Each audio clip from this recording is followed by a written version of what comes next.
Vamos abrir as nossas Bíblias, 2 Samuel. Só o final do capítulo 3, Davi lamenta a morte de Abner, e o capítulo 4 vem falar sobre... a morte e a forma como Isbofete foi morto. Mas eu queria pegar um trecho do capítulo 5 e depois nós vamos dar um salto lá no capítulo 6. Amém? 2 Samuel, capítulo 5, versículo 1. Então, todas as tribos de Israel vieram a Davi e a Hebrom e falaram dizendo: eis-nos aqui, teus ossos e tua carne somos. E também dantes, sendo Saul ainda rei sobre nós, eras tu o que saías e entrava com Israel.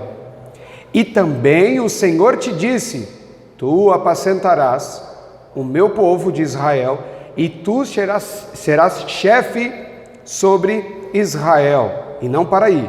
E diz assim, 4.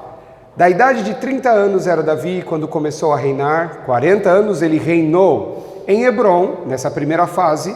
Ele reinou sobre Judá 7 anos e 6 meses. E depois em Jerusalém reinou 33 anos sobre todo Israel e Judá. Para aqui um pouquinho. Olha que interessante, amados. Nós vamos agora ir para um outro patamar com relação ao estudo da vida ministerial, de como Deus transformou a vida de Davi. As coisas agora são diferentes. Quando você começa a viver e pôr em prática a palavra do Senhor e fazer a obra do Senhor, muitas respostas começam a ser manifestadas. Muito entendimento você passa a ter. Você começa a compreender muitas coisas que no passado não fazia sentido. Preste atenção. Este povo cantava hinos que exaltavam mais a Davi do que a Saul. Esse povo fazia questão de mostrar o seu amor e o seu carinho especial por Davi em face de Saul. Porém, quando Davi começa a ser perseguido por Saul, ninguém desse povo vai defender Davi. Quando Davi começa a ser afligido por Saul, ninguém, nós lemos aqui, vimos a história, ninguém foi atrás de Davi para defendê-lo. Agora, passado um tempo, onde a obra de Deus veio lapidando Davi, ensinando muitas coisas, como não depender de homem algum, como ele salvou a cidade de Keilá, e Deus falou assim: não confia neles não. No dia seguinte eles estavam dispostos a entregar Davi para Saul. Deus falou: você tem que confiar em mim. Ele foi aprendendo que quando ele dava ouvidos ao coração dele, coisas terríveis aconteciam. E a vontade de Deus não era manifestada. Mas quando ele voltava a ouvir a voz do Senhor, as coisas começavam a funcionar. As coisas começaram a se encaixar. Davi foi aprendendo muitas coisas, mas dessas coisas só foram possíveis ele aprender porque desde o início o Senhor foi fazendo aquilo que era necessário. E esse é o ponto.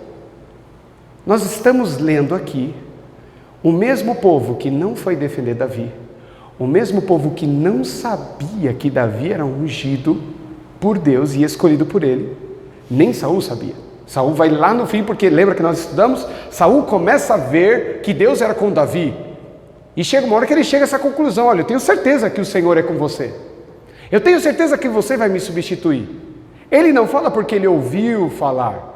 Ele não fala porque Samuel um dia abriu o coração e contou para ele. Ele fala porque ele vê que o Senhor era com Davi. Então era inevitável que Davi viesse a se tornar o próximo rei. Mas aqui agora nós vemos o povo unânime, toda Israel, chegando até Davi e falando assim: Davi, você é o nosso rei. Percebe mais uma vez que não é um homem ungindo um rei. Não é um homem levantando um rei. É mais uma vez, como ele chega em Hebrom, lembra, depois que ele sai da batalha de Ziclac, Saul morre, ele chega em Hebrom, aqueles homens falam assim: Davi, você é o nosso rei aqui em Judá. O povo o recebe como seu líder.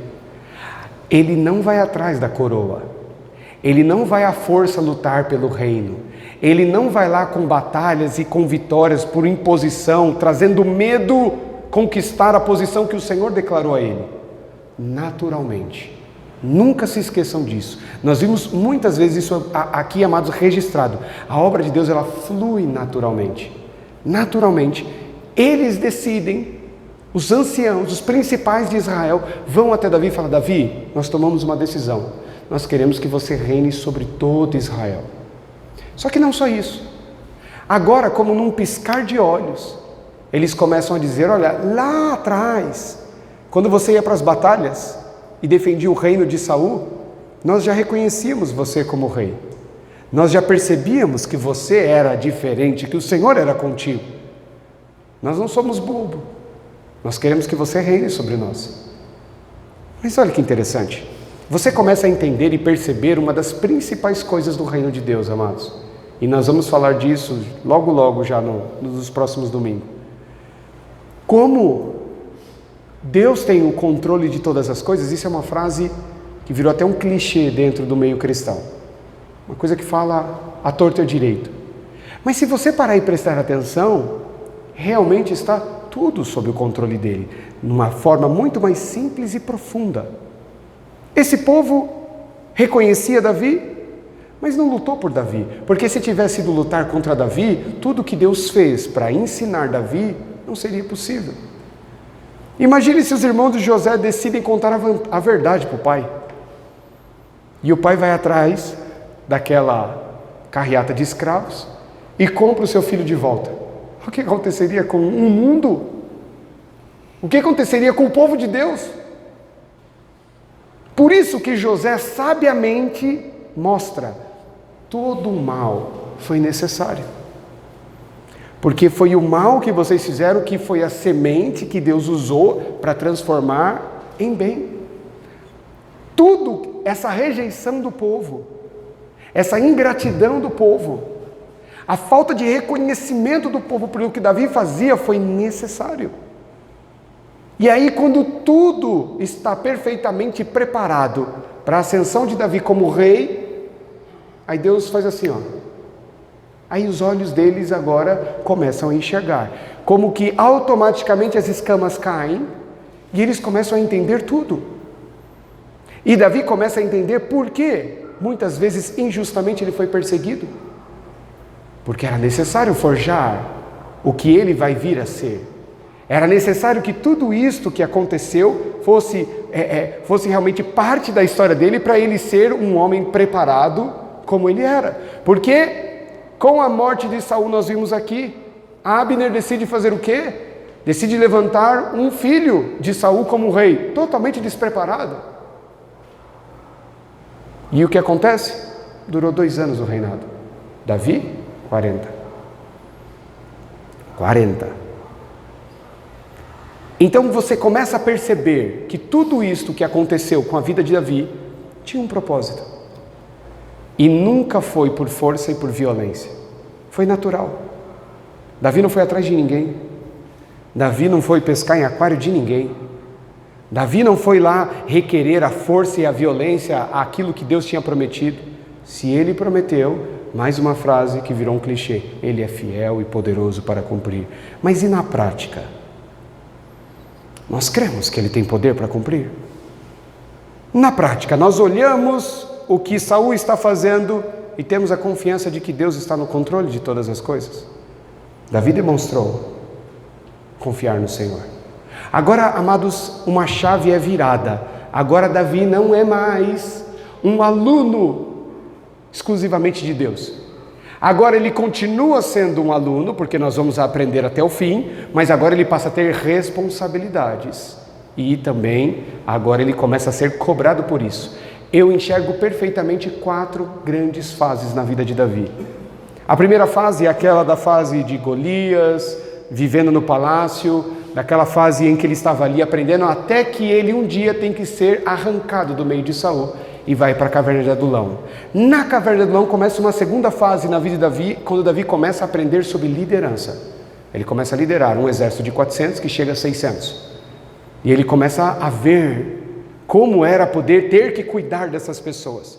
A terceira fase da vida de Davi é esta fase em que agora ele é constituído rei. E Davi mostra ser diferente de todos já no início do seu reinado. Olha o capítulo 6. Vamos ler? 2 Samuel 6. A partir do versículo 1. E tornou Davi a juntar todos os escolhidos de Israel, em um número de 30.000, e levantou-se Davi, e partiu com todo o povo que tinha consigo a Baalá, de Judá, para levarem dali para cima a arca de Deus, sobre o qual se invocava o nome do Senhor dos Exércitos, que se assenta entre os querubins. Preste atenção. A Bíblia diz isto, pela boca de Jesus, pela boca de Salomão, filho de Davi, de algumas formas um pouco diferente, mas o mesmo princípio, que é muito melhor o velório do que a confraternização, a festa. Por quê? Porque no velório as pessoas refletem, pensam, analisam, buscam ser corrigidas. Já na festa, ninguém está nem aí. Ninguém está preocupado com o que está acontecendo. O dia da festa é um dia que você não se preocupa com nada. Não é assim? Você está fazendo o regime, chega no dia da festa e fala assim, não dá. É festa. Ninguém controla. É tudo, amados, faz o que tiver vontade.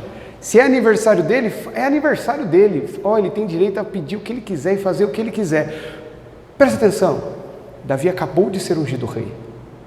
Aquilo que por tantos anos ele lutou, sofreu, batalhou, chegou o dia da recompensa dele. Chegou o dia dele ser honrado. Chegou o dia que o Senhor falou assim, basta. Israel agora está nas tuas mãos. Aquilo que eu prometi lá atrás vai ser cumprido. Começa a se cumprir agora. Um dia de festa. Um dia de grande confraternização. Um dia de grande alegria. O que Davi vai fazer? Ele vai atrás da arca. Primeira coisa, eu quero o Senhor ainda mais perto de mim. Primeira coisa, eu quero começar agora a organizar um culto. Começa a nascer o desejo dele de construir um templo, vai falar lá no capítulo 7. Ele começa então a pensar, Senhor, eu quero construir um lugar para o Senhor ficar. Eu quero construir um lugar para a gente pôr a arca, para a gente poder reunir o povo, para a gente poder sacrificar, oferecer sacrifícios. Amados, neste dia em que ele está trazendo a arca, há uma grande, imensa alegria no coração de Davi, a tal ponto que algumas pessoas, incluindo a sua esposa, filha de Saul, não entenderem. O que eu quero dizer para vocês aqui, de uma forma mais marcante, é que, sabe qual é o problema?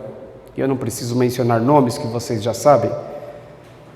Sabe qual é o problema dos maiores líderes religiosos dos tempos de hoje aqui no Brasil, que para muitos de nós é uma vergonha, e que começaram sendo uma referência no Brasil, na década de 80, como a gente já falou num culto já há algum tempo atrás. Sabe qual é o grande problema? É que quando Deus começou a cumprir aquilo que eles lutaram tantos anos, passaram tantas necessidades, tantas dificuldades, e quando Deus começou a cumprir e começou a usar a vida deles, eles não fizeram como Davi. Eles se esqueceram do Senhor. Eles se esqueceram daquilo que sempre moveu a vida deles até então. E não passou a ser mais uma relação de comunhão com Deus, mas olhar a igreja com estratégia, como negócio, como muitas outras coisas. Esquecendo-se que a obra de Deus, nós não temos controle, ela flui naturalmente. Eu não tenho controle de quem vai estar aqui no mês que vem. Eu não tenho controle sobre a vida de vocês para garantir que vocês não vão sair daqui. Eu não tenho controle sobre a vida das outras pessoas que eu tenho absoluta certeza que vão estar aqui no mês que vem. Eu não tenho controle sobre isso. Então não adianta você criar estratégias para isso. Não adianta você criar fórmulas para isso. Não adianta quando você estiver preparando um sermão, e amados, um dia eu vou falar com os homens principalmente sobre isso. mais com os homens porque a gente tem a nossa reunião. Eu tenho percebido como as pessoas têm se preocupado em trazer uma ministração, mas uma ministração que seja diferente, impactadora, não para trazer a edificação necessária à igreja, para se destacar dos outros pregadores, para se destacar das outras pessoas, para falar assim: olha o que eu vi, olha o que eu descobri. Recentemente aqui nessa igreja, ali no fundo, uma pessoa chegou para mim e falou assim: rapaz, que revelação foi essa que o Senhor te deu? Eu olhei para a cara dele e falei: como assim? Que revelação é essa que o Senhor te deu dessa palavra de hoje à noite? Eu falei: estava na Bíblia. Você não leu? Aí ele: não, eu li, mas está aqui, não foi meu. Agora, se você nunca enxergou, glória a Deus que agora você está enxergando. Qual é o meu mérito? Está aqui, não foi você que leu. Nós temos que glorificar Jesus que deixou esse ensinamento. Nós temos que glorificar o Senhor que pelo Espírito Santo inspirou os seus servos para nos ensinar. Olha como a mente das pessoas está ligada a um alto reconhecimento, uma honra que nunca vai ser nossa. Nunca. Então, nossa, que revelação. Como assim revelação? O que nós passamos a ter, eu já falei isso para a igreja, é entendimento, não é revelação. Quem teve revelação foi João, quando escreveu o Apocalipse. Ninguém nunca viu aquilo.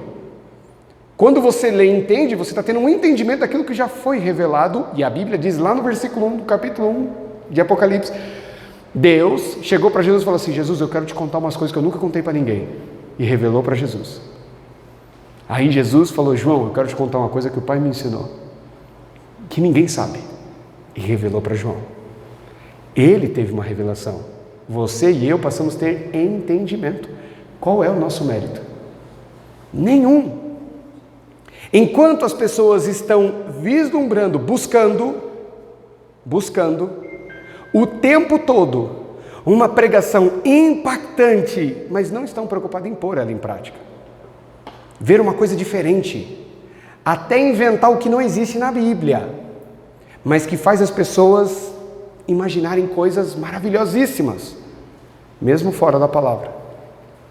Nós vemos Davi, no momento de maior reconhecimento e honra dele, ele está preocupado em trazer a arca para perto. Saul nunca se preocupou com isso.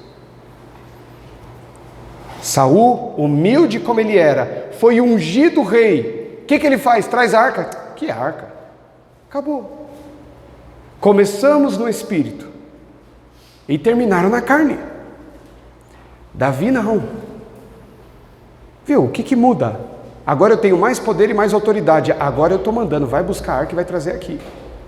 E ele vai junto. Olha a sequência do texto. 3. E puseram a arca de Deus em um carro novo. Carro significa uma carroça de boi, ok? E levaram da casa de Abinadab, que está em Geb, Eusá e Aiô, filhos de Abinadab, e guiavam no carro novo. 4. E levando da casa de Abinadab, que está em Geb, com a arca de Deus, Aiô ia diante da arca. E Davi e toda a casa de Israel alegraram-se perante o Senhor com toda a sorte de instrumentos de pau, de faia, com harpas e com saltérios e com tamborins e com pandeiros e com símbolos. E, chegando à eira de Nacon, estendeu Uzá a mão à arca de Deus e teve a mão nela, porque os bois o deixavam pender. Então a ira do Senhor se acendeu contra Uzá, e Deus o feriu ali por esta imprudência, e morreu ali junto à arca de Deus. Uma festa maravilhosa. E aí tem esse ocorrido que muitas pessoas discutem sobre isso. Oh, que Deus é esse? O rapaz vai lá segurar a arca porque está quase caindo da carroça, e se cair, vai quebrar. Ele vai pôr a mão. Sim, eu sei que Deus disse que não era para ninguém tocar, nem o sumo sacerdote podia tocar. E aí ele vai pôr a mão para não quebrar, E Deus mata ele. E Deus matou ele. E aí o texto é descrito que Deus manifestou a sua ira. Quero esclarecer algumas coisas, não só sobre esse texto, mas a outros também. É muito comum você ver na Bíblia, escrito assim: e naquele lugar aconteceu isso, isso e aquilo, e por isso o nome daquele lugar é tal, tal, tal, até hoje. Quando você lê isso, amados, tenha entendimento. Não está dizendo que até 2020 aquele lugar tem aquele nome, até aquele momento em que o escritor está escrevendo. Não está falando até hoje, 2020, e por toda a eternidade vai ser este o nome desse lugar. Então é preciso ter entendimento sobre isso. Estão entendendo? Por que eu estou falando isso? Vamos lá. Quando ele descreve isso, ele descreve e a ira, a ira do Senhor não é Deus com raiva, trazendo sobre ele assim: eu vou te matar porque você pôs a mão. Lembre-se que todas as vezes que a Bíblia fala sobre a ira do Senhor, está falando sobre o dia do julgamento. Um dia a ira do Senhor vai ser derramada sobre a terra. Só que quando você vai estudar Apocalipse e ver ali na prática o que é a ira de Deus sendo manifestada, a ira de Deus não é um homem revoltado no trânsito quebrando o carro do outro. A ira de Deus é a justiça dele sendo feita. Aquilo que ele disse que ia fazer, ele começou a fazer.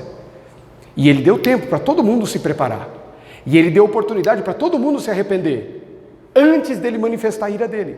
A ira dele não é isso que vocês estão pensando, um homem revoltado, destruindo e matando todo mundo, quem estiver na frente ele vai passar por cima. Não. Apocalipse diz que a ira do Senhor é quando ele vem julgar a terra. Eu avisei que quem se preparasse não ia passar por isso. Está aqui, tirei. Agora, os que não se prepararam e não se arrependeram vão começar a ver a manifestação do poder de Deus. Eles nem foram tocados ainda, mas eles viam e não se arrependiam. E Deus dando chance, e eles não se arrependiam. E chega uma hora que Deus fala assim: olha, tudo que foi possível eu fiz. Agora eu vou ceifar a terra e quem estiver nela. A gente tem essa ideia de que a ira de Deus é Deus com raiva, descendo raio e matando. Não. Apocalipse deixa muito claro que a ira de Deus é quando Deus fala assim: chega, agora não tem mais amor. Não é o amor que está ditando a regra, não é a misericórdia, não é a compaixão. Não, agora é hora de fazer-se justiça. Por que isso? Porque Deus diz para ninguém tocar. E Ele não abre exceção. Nem mesmo quando parece ser por uma boa causa. Deus, se eu falar a verdade, a pessoa vai ser prejudicada. Amados, não, nós falamos disso recentemente, não tem negócio com Deus. É sim, não. Ele falou para não tocar, primeira coisa, Ele falou para não tocar, não importa. Segundo ponto, por que você tem que proteger a arca? Por que você não pode deixar ela cair? Porque Deus vai se afastar? As pessoas, amados, isso é um dos maiores desafios contra o tempo da vida cristã. Com o tempo, as pessoas começam a criar os seus ídolos. Essa arca estava ao alcance do povo o tempo todo. Ninguém nunca ligou para ela. Nunca ninguém deu a mínima para ela. Estava lá. Aí Davi decide falar assim: gente, cadê a arca? A arca está... Vamos lá buscar. E ele leva todo mundo e o povo está fazendo uma festa de uma coisa que estava ali. Ninguém nunca se importou com aquilo. Ninguém nunca deu valor. Aí aparece um rei que se importa. Aí todo mundo agora passa... Vamos fazer um carro novo, está escrito. Não, vamos transportar a arca? Tem que ser um carro novo. Tem que ser uma coisa nova. É a arca de Deus. É ali que a presença do Senhor habita. Vocês nunca deram a mínima para isso aqui? E agora, a arca de Deus é a coisa mais importante. Davi não fez isso antes porque não podia. Agora, como rei, ele pode. Não estou falando de Davi. Eu estou falando do povo. E aí, qual o problema? Se você crê que Deus tem o poder e o controle de todas as coisas, qual o problema de cair no chão e quebrar? Isso não é problema seu, é dele. Amados, muitas vezes nós criamos, e isso é tão comum dentro da igreja, nós criamos a simbologia, o misticismo, nós criamos os amuletos dentro da igreja. Você acha que é muito diferente da igreja católica? Do terço, do santo, da imagem? A igreja faz a mesma coisa. Tem pessoas que viram nessa igreja e falam assim: pastor, por que o Senhor não tem aquele momento que a pessoa vem trazer a oferta aqui, no altar? Eu falei: por quê? Tem que ser assim. Onde está escrito isso? Quem que inventou isso? Na cabeça dessa pessoa já foi criada toda uma cultura, que aquele momento de você trazer o dinheiro é uma coisa muito importante e muito séria. Aí Jesus fala assim: isso não é mais importante que a relação com o teu próximo. Você está querendo fazer isso, mas está mal com o teu próximo? Eu já estou soprando, isso aqui para mim não vale nada. Mas por que isso não tem importância? Percebe? Nunca ninguém chegou para mim e falou assim: pastor, vamos fazer um culto um dia e fazer todo mundo se abraçar e pedir perdão. Se o senhor sabe que ela tem problema com ele, faz eles... Nunca ninguém chegou falando isso. Nunca. Porque isso não é importante para as pessoas. Agora, a simbologia que por muitos anos aprenderam em outras igrejas, essa coisa, amados, falava essa semana, esses dias, uma irmã chegou para mim e falou assim: é só uma dica, pastor, é só um também se não quiser fazer, não tem problema nenhum, mas por que na Santa Ceia, vocês, ao invés de trazer já o pão ali, cortadinho e tal, por que você não traz um pão grande, e aí você ora e na frente do povo vai e corta assim o pão na frente das pessoas, assim, no meio da oração e tal? Não, imaginei a cena, porque eu já vi essa cena há alguns anos, né, na minha vida. Eu falei assim: nossa, é bonito, né? Você imagina a pessoa: oh, este é meu pão, que nem o homem lá pintou no quadro, né? Jesus. Percebe como está enraizado na cabeça das pessoas? Tem que ter essa imagem. Para quê? Vive a vida no pecado, aí chega na Santa Ceia, você acha que o jeito que eu aqui cortar o pão vai mudar alguma coisa? Tão preocupado se os discípulos lavam a mão antes de comer, mas não estão preocupados em honrar o pai e a mãe. Tão preocupado como partir o pão, mas não está preocupado em abandonar o pecado. Estão preocupados na toda a liturgia que deveria ter em torno da oferta e do dízimo. Ele não está preocupado em ser um bom testemunho nessa terra. O problema deste jovem aqui é que ele quer proteger uma coisa que não precisa ser protegida. Porque foi criado na cabeça desses homens uma imagem que a arca é o elemento mais importante que existe na terra. E para os judeus até hoje. Porque ela é a presença de Deus entre os homens. É muito misticismo. E eu quero falar uma coisa para vocês.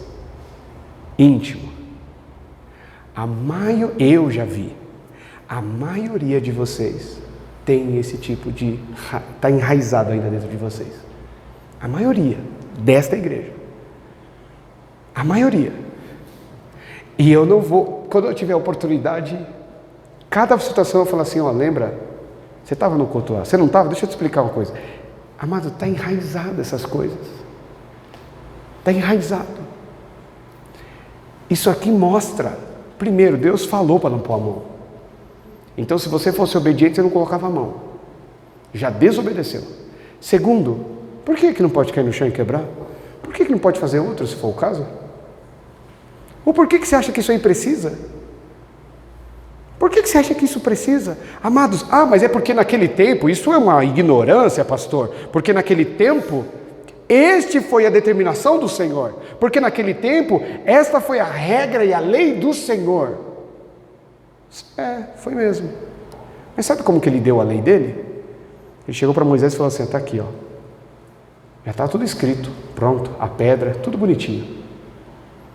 E eu creio, amados, que Deus não ira-se contra Moisés, não fica com raiva de Moisés porque ele quebrou as tábuas. Acho que no fim era uma coisa boa. Imagine, você já parou para pensar? Uma pedra escrita pela própria mão de Deus.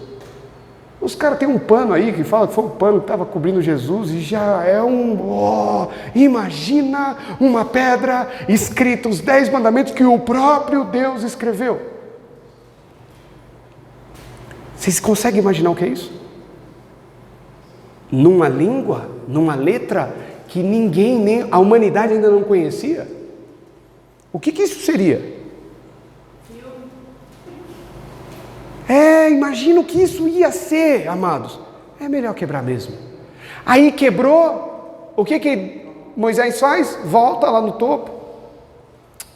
Oh Deus, que povo, hein? Deus falou assim, só que é o seguinte, já que a gente vai ficar mais 40 dias aqui batendo papo, senta aí, você mesmo escreve, eu não vou escrever não. Você lembra dos 10? Tinha memorizado. Lembro. Agora é você que escreve. E se quebrasse a arca? Faz outra. Não foi assim com as tábuas do mandamento? Que o próprio Deus fez, a arca não foi nem feita por Deus. Percebe como a mentalidade do cristão, do filho de Deus, ainda é pequena comparada a quem ele é. Quer proteger uma coisa que não precisa ser protegida. É de Deus. O texto vem relatar que Davi está feliz. Quando isso acontece, o que ele faz? Ele recua. Ele entende que o que Deus fez, acabou de fazer com esse rapaz foi o seguinte: vocês estão fazendo alguma coisa errada. Quem mandou vocês pôr a mão na arca? Aí ele decide não levar a arca até o destino original. E ele deixa, olha assim, vamos ler aqui, 9. E temeu Davi ao Senhor naquele dia, e disse: como virá a mim a arca do Senhor? 10. E não quis Davi retirar para si a arca do Senhor, para a cidade de Davi, mas Davi a fez levar à casa de Obed-edom, o geteu. E ficou a arca do Senhor em casa de Obed-edom, o geteu, 3 meses. E abençoou o Senhor a Obed-edom e a toda a sua casa. Então avisaram Davi, dizendo: abençoou o Senhor a casa de Obed-edom e tudo quanto tem, por amor da arca de Deus. Foi, pois, Davi e a trouxe a arca de Deus para cima da casa de Obed-edom, a cidade de Davi, com alegria. Outra coisa, meu Deus, que falam tanta besteira disso. Davi está preocupado. Será que Deus está nos punindo porque não era para mexer nisso? Faz o seguinte, não leva para a cidade de Davi não. Obed-edom, quer ficar? Deixa lá com o geteu? Quer deixar em Obed-edom? Deixa aí então, ponto. Senhor, me perdoa. E ele vai embora. O homem começa a ser abençoado. Tudo que ele põe a mão começa a dar certo, que nem Jó. As coisas começam a acontecer. Aí chega até o ouvido de Davi. Davi, não aconteceu nada de mal não, pelo contrário. A vida do cara está uma bênção.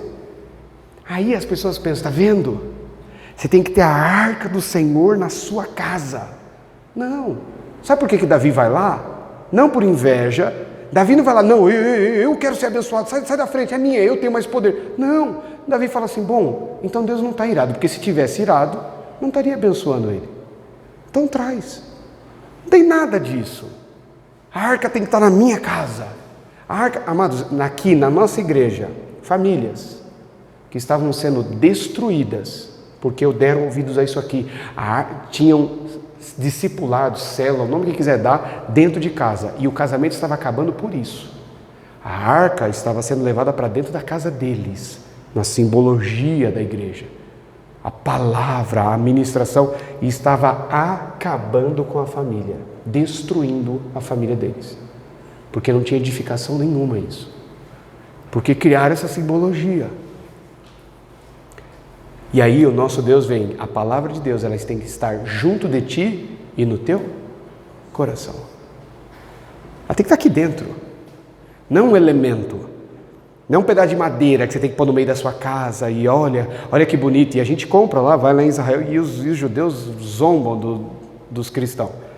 Vem aqui, olha, tá vendo? Isso aqui é areia de Jerusalém, olha, caríssima. Tem um monte lá na minha varanda lá, mas pode pegar essa daqui. Olha essa água barrenta, que isso aqui é o Rio Jordão, onde Jesus foi batizado. Venha, venha aqui, compre isso. Eles zombam e os cristãos vão lá. Compra, olha essa água. Isso daqui, o dia que eu estiver enfermo eu vou tomar dessa água. Isso é coisa de gentil mesmo, um pagão, que agora se diz cristão. Jesus está falando assim, não existe nada disso. Aí Davi fala assim, opa, então não tem nada, então traz a arca. E ele traz, feliz, ele se alegra, canta, dança, vem celebrando no caminho. Aí a Bíblia diz, vou avançar um pouquinho no tempo, mas está aqui, fica de lição de casa até o versículo 23. A Bíblia diz que ele estava lá cantando, feliz da vida, dançando no meio de todo mundo. Aí Mical, sua esposa, filha de Saul, olha, a Bíblia diz que ela fica com nojo dele. Nojo. A Bíblia diz que a cada 6 passos que aqueles homens davam, Davi oferecia um holocausto. Imagina, amado. Dá 6 passos, para aí. Vamos matar um animal e agradecer a Deus, obrigado. Aí dava mais 6 passos. Então vamos fazer um culto dos 6 passos da vitória da arca. Não, amados, ele só quer mostrar o quanto ele é grato ao Senhor. Percebe como a pessoa está inclinada à simbologia? Ela acaba indo, ela lê o texto e fala assim, olha a chave, olha como... E prego eu para vocês acreditam e ficam fazendo lá a campanha dos 6 passos. Ele só está... Olha o nível de gratidão, quanto tempo levou para essa arca chegar? Sei lá quanto tempo, mas o que ele quer demonstrar é o quanto ele estava feliz e grato por poder trazer a arca do Senhor para perto dele, para junto dele. É isto. Mical olha essa alegria e ela não se contenta com essa alegria. E ela tem raiva. E depois fala assim, você estava lá, olha a maldade dela. Você estava lá dançando e pulando, mas as irmãzinhas estavam tudo de olho em você. Estava dançando no meio das mulheres, das irmãs que também estavam se alegrando. Ela não se alegra e também não aceita que ninguém se alegre. E cria nisso um problema. Nós já falamos sobre isso. A Bíblia diz que Simão, o leproso, fariseu, ele teve a capacidade, ele teve a ousadia de achar defeito em Jesus. Você acha que não vão achar defeito em Davi, em mim, em você? Nem quando você estiver feliz, porque o Senhor está usando, o Senhor está te honrando, o Senhor está mostrando que Ele está em teu favor, nem nesses momentos as pessoas vão se alegrar. Então não ache que quando o Senhor começar efetivamente a cumprir tudo aquilo que Ele quer na tua vida, que todos, de forma unânime, vão se alegrar. Todos. Eu recebi, amado, isso é recente, gente que mandou mensagem para terceiros e chegou para mim, pegou, amado, mas assim, meia frase, não foi nem frase inteira, meia frase do que eu ministrei. Falou, como é que pode um absurdo desse? E a pessoa que mandou falou assim, rapaz, eu acho que ele não escutou nem 1 minuto da ministra, porque se ele tivesse somente entendido, porque não vou nem usar a expressão que o irmão usou, qualquer pessoa que tem problema mental entenderia o que está sendo dito ali. A pessoa quer ver maldade. E vai, amados, vai ver maldade. Você em mim, até quando não existe. Quando tiver, fácil. Mas quando não existe. A Bíblia diz, lá em 2ª carta que Paulo escreve ao irmão Timóteo para encerrar, lá no capítulo 3 ele começa a falar que no fim dos tempos serão dias trabalhosos. E aí ele começa a falar homens amantes de si mesmo, e vem falando homens avarentos, soberbos, e aí diz uma coisa, que a característica muito marcante nesses últimos dias, e para mim é uma que mais me incomoda, que eles não podem sofrer os bons, eles não suportam os bons. Pessoas que vê outro fazendo bondade e se corrói por dentro, e vê ainda a maldade. Eu escutei, amados, gente que nós estamos amando, discipulando, pessoas falar que eu estou comprando essa pessoa. E a pessoa ficou totalmente indignada, porque eu nunca dei um centavo, nunca emprestei um centavo. Nunca fiz isso. E falar desta forma, vê maldade em tudo. Vê, amados. Até quando você fizer algo bom, eles vão ver maldade. Vai. A Bíblia já vem nos mostrando, amados, que este é o caminho. Não só o caminho de bonança. O que nós aprendemos fortemente aqui em Davi é que quando o Senhor começa a cumprir a obra dele na vida desse homem, ele não se esquece de Deus, como a grande maioria. Como a grande maioria. Logo, logo nós vamos falar entre Saul e Moisés. O início da carreira desses dois homens é exatamente a mesma. As palavras que Deus se refere a Moisés, a Saul e ao momento do povo dele e da necessidade da obra são idênticas. E como é o fim desses dois homens? Totalmente diferente. Davi nunca se esqueceu do Senhor. No momento de alegria e de festa que ele estava sendo honrado, a primeira coisa que ele faz? O Senhor. Olha que coincidência. Salomão é levantado o rei, sabe qual é a primeira coisa que ele faz? Não foi construir uma casa para ele. Não foi trocar de carro. Não foi falar, bom, agora que eu sou rei, quantas pedras aí preciosas tem na minha coroa? 10. Não, eu quero 20, porque eu quero ser maior que meu pai. Não. A primeira coisa que ele faz é pegar todo o sustento da casa real, as 1000 cabeças de gado, que era para garantir ele no caso de uma fome. Ele pega todo o dinheiro da poupança do reino, ele pega todo o fundo de garantia, seguro-desemprego, tudo que tinha o reino, e ele oferece tudo para Deus, para falar assim, Deus, eu só dependo do Senhor. A primeira coisa que ele faz é dar tudo para Deus. Coincidentemente, e eu estou sendo irônico, naquela madrugada, Deus aparece para ele e fala assim, vai, fala, o que você quer? Olha só, as pessoas acham que foi num dia comum, sem razão. Ele acabou de fazer a maior prova que ele confia em Deus. Ele pegou tudo que ele tinha e falou, Senhor, eu estou oferecendo tudo. Meu pai deixou isso aqui como garantia, e eu quero dar a garantia para o Senhor, porque a minha garantia é o Senhor. Como Deus não vai se alegrar disso, amados? Se o justo viverá da fé, e isso não é só no Novo Testamento, ele já mostrava que ele tinha fé no Senhor. É por isso que Deus aparece para ele e fala, pede o que você quiser.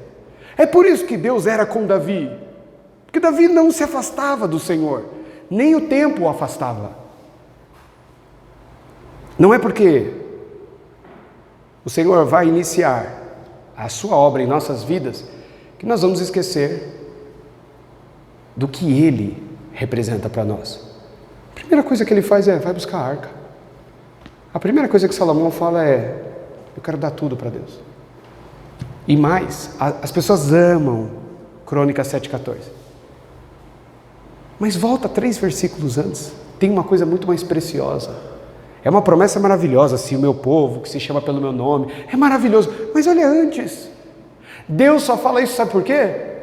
Neste dia foi inaugurado o templo de Salomão e o palácio, a casa, a nova mansão de Salomão e o templo. Foi inaugurado.